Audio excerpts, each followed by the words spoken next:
जी hello, अस्सलाम वालेकुम class. जी class start करते हैं today's lecture.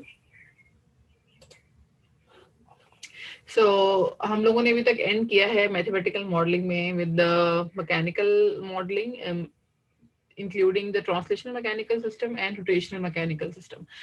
Okay, we were discussing about the rotational mechanical system with the gear. So the gear system, it provides the mechanical advantage to the rotational mechanical system. जब भी हम लोग बात करेंगे rotational mechanical system की, तो mind में रखें जो ऐसे systems जहाँ पे मोटर से ड्राइव हो रहे हैं, तो मोस्टली ये यूज करते हैं, they use gear system.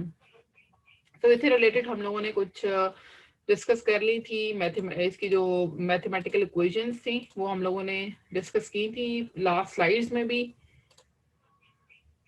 If we recall lecture slides 3, जिसमें हमारे पास एक सिस्टम है that is the gear system. अभी इसको हम लोग कंप्लीटली रिवाइज नहीं करेंगे, इसके जस्ट जो मैथमेटिकल एक्सप्रेशंस हैं मेन उनको कंसिडर करेंगे and we will revise them. Okay, if we have a, this is called as the shaft. So what is the gear system? Gear system is basically that we're having the two drives.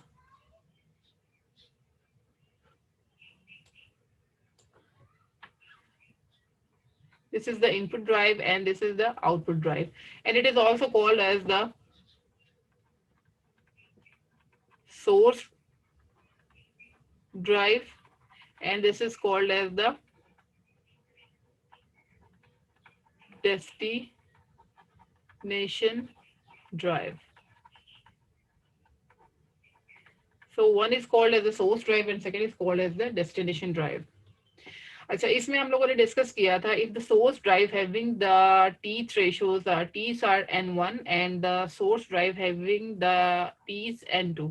अच्छा, एक चीज हम लोगों ने क्या zoom की थी, if we look at the structure of input drive और the source drive, we can see that source drive having the less number of teeth as compare to the destination drive. Okay, अगर suppose एक point मैंने आप लोगों को बताया था, if it having the 10 teeth and if having the 50 teeth, तो जब इसके 10 teeth कंप्लीट हो जाएंगे then it is called the one rotation. And if अगर इसके 10 कंप्लीट हो गए तो ऑब्वियसली इसके अभी हमारे पास कितने रिमेनिंग होंगे, 40। दैट्स मीन कि इसकी एक रोटेशन कंप्लीट हो जाएगी लेकिन इसकी रोटेशन कंप्लीट नहीं होगी। इसका मतलब ये है कि जितने नंबर ऑफ टीथ्स कम होंगे उतनी हमारे पास क्या होगी, जितने नंबर ऑफ टीथ्स कम होंगे उतनी हमारे पास रोटेशन ज्यादा होगी, डिस्प्लेसमेंट क्या होगी, ज्यादा होगी। जितने नंबर ऑफ टीथ्स ज्यादा होंगे उतनी हमारे पास क्या होगी, जो उसका जो एंगुलर डिस्प्लेसमेंट है वो क्या होगा, उतना ही कम होगा। और जितने हमारे पास टीथ कम होंगे, if it is they are less, तो एंगुलर डिस्प्लेसमेंट क्या होगा, उतना ही हमारे पास ज्यादा होगा।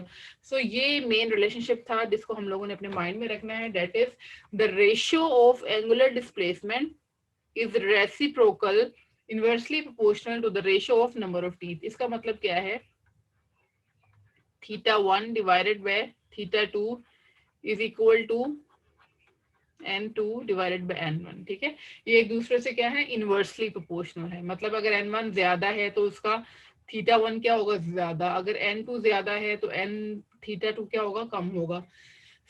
अगर हम लोग इसको रिप्लेस कर दें, ऐसे राइट डाउन कर दें, θ1 की जगह पे लिखें इफ θ2 बाय θ1, तो ऑब्वियसली यहाँ पर क्या हो जाएगा, उसके रेसिप्रोकल में यहाँ पे क्या आएगा, n1 और यहाँ पे क्या आएगा, n2। ठीक है, रिलेशनशिप क्या हो जाएगा, ऐसे हो जाएगा। तो इसका मतलब ये है कि जब भी कोई क्वेश्चन आता है आपके पास गेयर सिस्टम का, तो एक चीज को हमें सबसे पहले माइंड में दो रिलेशनशिप्स को रखना है। एक तो हमें ये पता होना चाहिए कि जितने हमारे पास टीथ ज्यादा हैं उतना एंगुलर डिस्प्लेसमेंट कम है, उतना एंगुलर डिस्प्लेसमेंट क्या होगा, ज्यादा होगा। और जितने हमारे पास टीथ ज्यादा होंगे उतना ही एंगुलर डिस्प्लेसमेंट क्या होगा, कम होगा। तो ratio of angular displacement is inversely proportional to the ratio of number of teeth. एक तो ये मेन रिलेशनशिप हो गया। सेकेंडली हम बात करें अगर इसमें ट्रांसलेशनल मोशन की, तो ये किसके इक्वल है, लाइक ट्रांसलेशनल मोशन, तो जो रोटेशनल आपके पास मोशन होती है उसमें हमारे पास एनर्जी किसकी इक्वल होती है, यहाँ पे फोर्स की जगह पे हम लोग क्या लेते हैं, टार्क। ठीक है, फोर्स टार्क मल्टीप्लाई बाय क्या होगा, torque multiply by angular displacement. ठीक है, इसका मतलब ये कि theta one is equal to theta two. अगर हम लोग लिखें इसको रेशो को तो थोड़ा मॉडिफाई करें, that is T2 divided by T1 किसके इक्वल होगा, थीटा1 डिवाइडेड बाय थीटा2। और ये किसके इक्वल होगा, N2 डिवाइडेड बाय N1। अगर हम लोग इस रिलेशन को क्लोजली देखें तो ये दोनों चीजें क्लियर हैं कि रेशियो ऑफ टार्क जो है that is directly proportional to the teeth ratio. ठीक है, एक तो ये रिलेशनशिप हो गया। दूसरा हमारे पास क्या है कि जो रेशियो ऑफ एंगुलर डिस्प्लेसमेंट है वो हमारे पास क्या है, ratio of number of teeth से इनवर्सली प्रोपोर्शनल है। तो दो मेन चीजें हैं हमारे पास। एक हम लोग बात कर रहे हैं स्पीड की और दूसरा हम लोग बात कर रहे हैं टॉर्क की। अगर यहाँ पे एक स्लाइड, नेक्स्ट स्लाइड पे अगर फोकस करें, if you look upon this, अच्छा दो मैंने मेन रिलेशनशिप बताया। एक हम बात करेंगे whenever we talk about the rotational mechanical system, एक हम बात करेंगे स्पीड, एंड सेकंड फैक्टर हमारे पास क्या है, टॉर्क।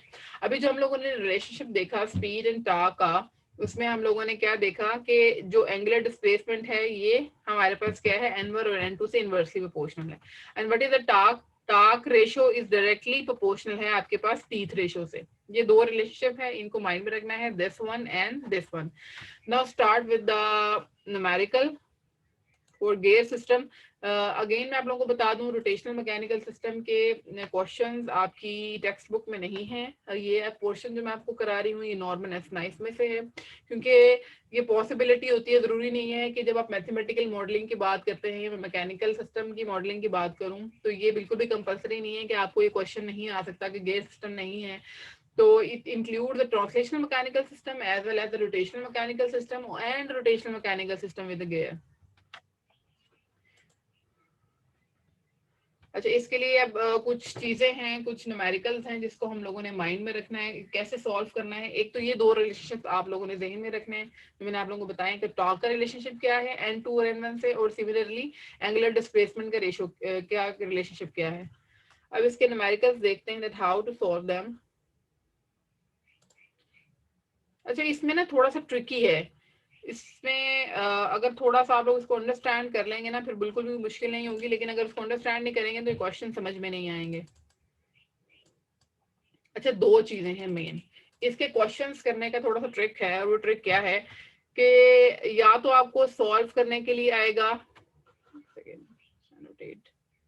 आपको क्वेश्चन में दो चीजें फाइंड आउट करने के लिए आ सकती हैं। नंबर वन, या तो आपने थीटा2 बाय T1 फाइंड आउट करना है, मतलब टॉर्क और थीटा2 का रिलेशनशिप। दूसरी चीज आपने क्या फाइंड आउट करनी है, थीटा1 डिवाइडेड बाय T1। ये दो चीजें, ठीक है। क्वेश्चन क्या आएगा कि फाइंड आउट ट्रांसफर फंक्शन, या तो आपसे पूछेगा थीटा2 बाय T1 फाइंड आउट करें, या आपने क्या फाइंड आउट करना है, थीटा1 डिवाइडेड बाय T1। अच्छा, थीटा2 जब भी माइंड में जब भी आएगा, इसका मतलब ये है कि ये इस साइड में बात कर रहा है, और ये किसकी बात कर रहा है, डेस्टिनेशन की बात कर रहा है। ये क्या है, डेस्टिनेशन शाफ्ट, और ये हमारे पास क्या है, सोर्स। अगर हम लोग इस अरेंजमेंट को देखें, अगर ये जो अरेंजमेंट यहाँ पे ड्रॉ की हुई है, इस अरेंजमेंट को अगर देखें तो इसमें गेयर सिस्टम है N1 और N2।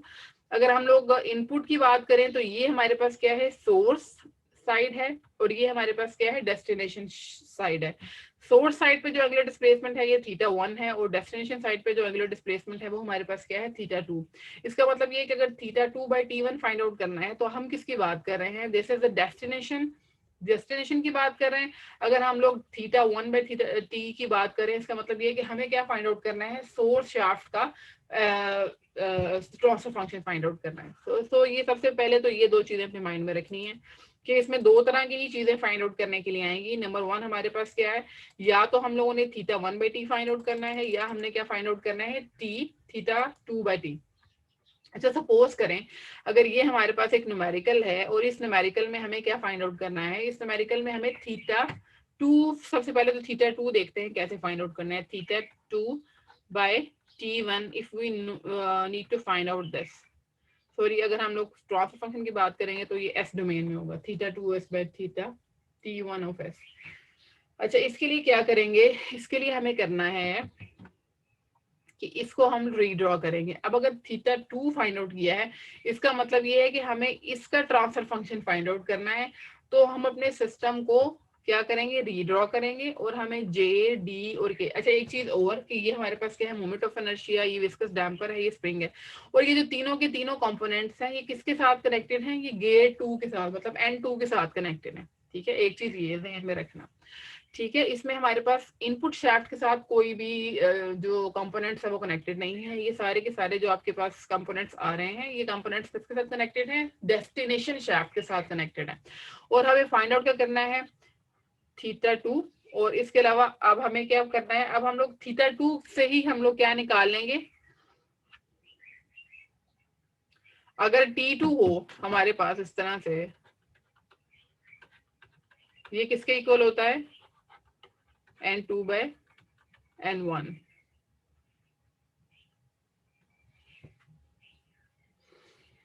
आई थिंक यही रिलेशनशिप है जो हम लोगों ने पीछे भी देखा है।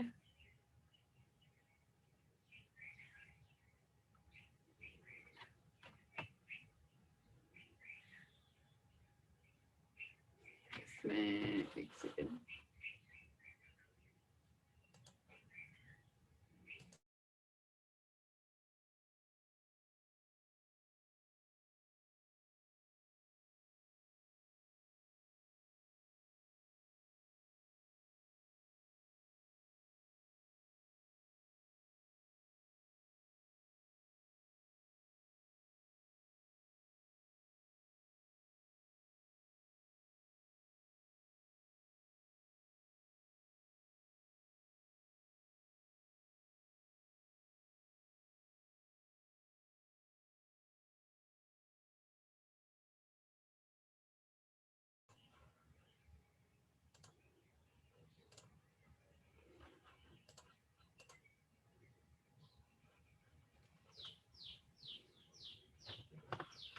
ठीक हो गया। इसमें इसमें कंफ्यूजन हो रही थी। अच्छा इसमें ये देखें, अगर हम लोग थीटा 2 की बात करेंगे, इसको एनोटेट कर लें। अच्छा अब थीटा 2 के साथ तो ऑब्वियसली हमारे पास क्या अटैच होगा, थीटा 2 की जब बात करेंगे तो उसके साथ क्या फैक्टर आता है, T2। लेकिन यहाँ पे हमें फाइंड आउट एक्सप्रेशन क्या करना है, थीटा 2 डिवाइडेड बाय T1 का रेशियो निकाला है। इसका मतलब ये है कि यहाँ पे T2 की किस फॉर्म में एक्सप्रेस करना है, हम लोगों ने T1 की फॉर्म में एक्सप्रेस करना है। तो इसके लिए ये रिलेशनशिप आप लोगों ने माइंड में रखना है, जो हम लोगों भी पीछे भी आपको बताया था। टार्क का क्या रिलेशन होता है, टार्क का जो रेशियो है वो क्या होता है, directly proportional to the ratio of gear. T2/T1 is equal to N2/N1। ठीक है, अगर अब इसमें से हम लोग T2 को फाइंड आउट करें,